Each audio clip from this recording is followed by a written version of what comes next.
शहर पोलीस दलातील वाहतूक पोलीस अंमलदार संभाजी शिवाजी दोलतोडे वय 32 राहणार अरविंद धाम पोलीस वसाहत सोलापूर यांचा बेडवरून पडल्याने मृत्यू झाला आहे। त्यांच्या मृतदेहाच्या उत्तरीय तपासणीत ही बाब समोर आली आहे।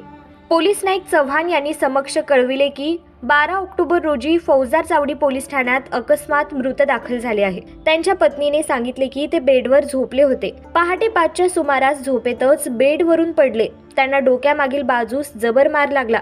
त्यानंतर त्यांना उलटी झाली। त्यांना तातडीने उपचारासाठी अश्विनी हॉस्पिटल येथे पहाटे 5:30च्या सुमारास दाखल केले। त्यावेळी डॉक्टरांनी त्यांना मृत घोषित केले। मृतदेहाची उत्तरीय तपासणी झाली असून अंत्यविधीसाठी मृतदेह त्यांच्या नातेवाईकांच्या ताब्यात देण्यात आल्याचे अधिकाऱ्यांनी सांगितले। त्यांच्या अशा अचानक जाण्याने पोलीस दलातील त्यांच्या मित्रांनाही धक्का बसला आहे। मृत पोलीस अंमलदार संभाजी दोलतोडे यांचे मूळ गाव उपळाई खुर्द तालुका माढा हे आहे। गोळा व थाळी फेक या खेळात ते अव्वल होते। व्यसन नसलेले संभाजी पोलिसांच्या आरोग्य तपासणीत स्वतःला कोणताही आजार बीपी शुगर हे नसल्याने ते आरोग्य तपासणी देखील करत नव्हते। कुटुंबाची संपूर्ण जबाबदारी त्यांच्यावरच होती। त्यांना 1.5 वर्षाची मुलगी व 6 वर्षांचा मुलगा आहे। त्यांच्या अचानक जाण्याने दोलतोडे कुटुंबावर दुःखाचा डोंगर कोसळला आहे। अंत्यविधीसाठी दोलतोडे यांच्या गावी मोठी गर्दी होती।